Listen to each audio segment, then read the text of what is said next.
here. One is on baseline.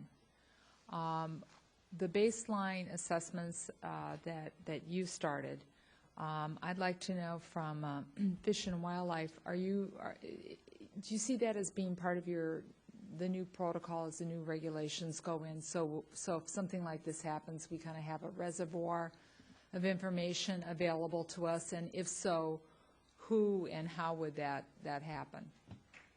Well, thank you for that question, Congresswoman McCollum. The fact is that we have been trying to do those assessments with respect to those refuges that are most immediately at risk. We have done them for all those that are immediately at risk. We're finishing them up for all of our assets along the coast. We've been able to complete them all, I think, for the Park Service. The Gulf Islands National Seashore in particular is got, I don't know, maybe 90 miles of coastline along Mississippi and Alabama and part of Florida, and I know they finished their assessment. In terms of having the resources to do those as a regular matter of our business, we would love to be able to have that kind of information on a regular basis. Now, this committee has been very good about supporting, providing additional science capability, and with our climate change response centers that will be working with Dr. McNutt and our landscape conservation cooperatives on the ground. The whole point of that effort is to do better sharing of information, not just federal, but state, federal, NGO information, so that we have really good information to deal with climate change, to deal with these kind of impacts down the road. So it's something we want to do more of, and out of all this, we would hope that we would do more than just deal with the effects of this spill, but help restore this ecosystem, which has been very much manhandled by humans for some time, and so and nature, because these hurricanes have had a huge impact. So taking that up north into the Arctic, and from the conversation that this committee had with Secretary Salazar, where there are other nations involved, Russia, Norway, ourselves, and Canada, do you know if internationally, if you're looking at how to come together and do baseline measures up there? I think Dr. McNutt should. Yes. Actually, even before this oil spill happened, the Secretary of the Interior had tasked the USGS to take a look at the impact of potential oil development on the Arctic and whether it was appropriate, and if so, what sort of baseline science would need to be done before any development could take place. Okay, my time's going to be limited, so I really, I thank you. So I have a little bit of a follow-up. Okay. One of the things that I had mentioned to Secretary Salazar was right now the oil companies kind of determine the environmental impact. Mm-hmm. Are you going to be part of the discussion, the weigh-in as the new regulations are being put forward? Do you anticipate you'll have a place at the table? Oh, absolutely. Okay, thank you. To the EPA, I'm a little confused here. Help me. Did I hear you right? You don't believe that there's endocrine disruptors that we should be concerned about, or even in the product that's being applied? You don't believe, or you don't know, or you don't think, or you do know? What is it? Based on the information that we have, the byproducts of decomposition of the currently used dispersant does not have the same endocrine disruptor byproducts that some of the other ones might have.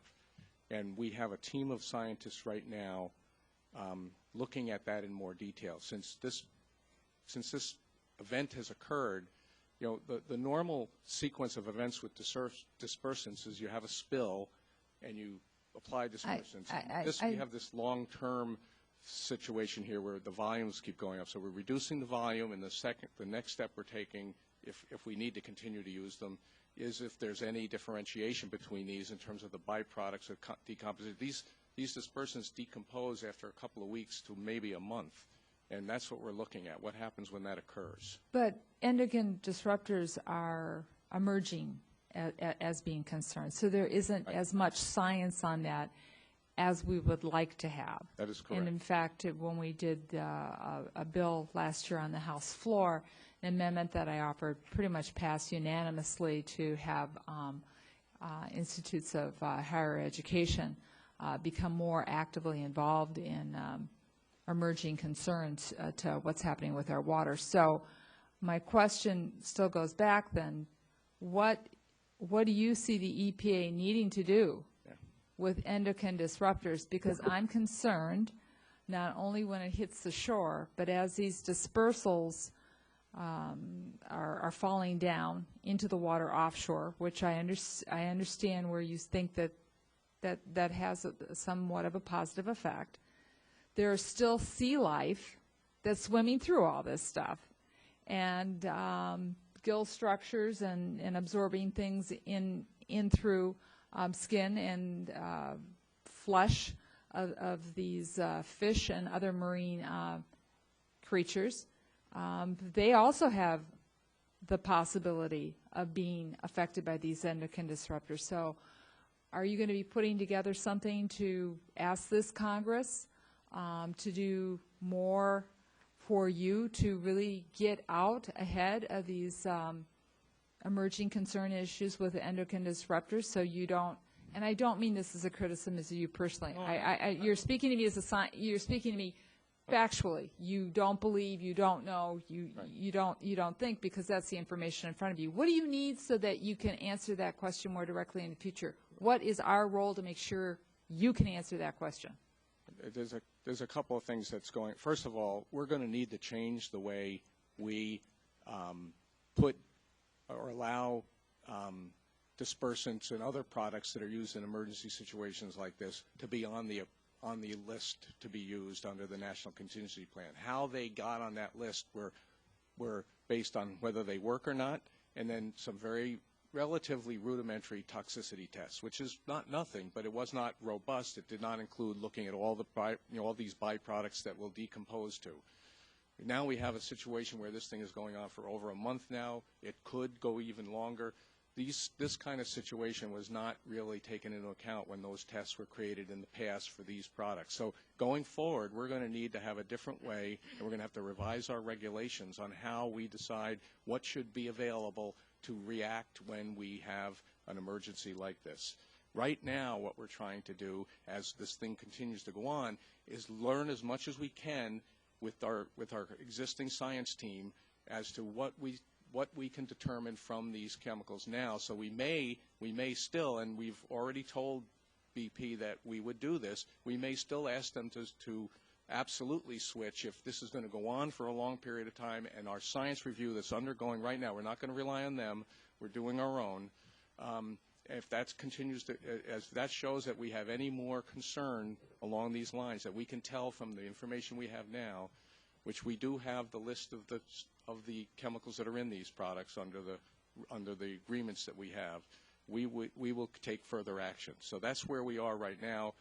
Part of the idea also of the $2 million we're asking this committee for, and I recognize the budget issues related to it, is to begin that process of how would we look at how this all unfolded and what would we learn from it on how we do this in the future so that we're better prepared for a long-term event as opposed to a short-term, low-volume usage. So yes, that we absolutely have to make those changes in the future. Thank you, Mr. Chair. Thank you, Ms. McCollum. Mr. Over. Well, thank you, Mr. Chairman. I don't really, I could start anywhere, I guess. Let me start with EPA, a little bit more on the dispersants. There's some question about what real alternatives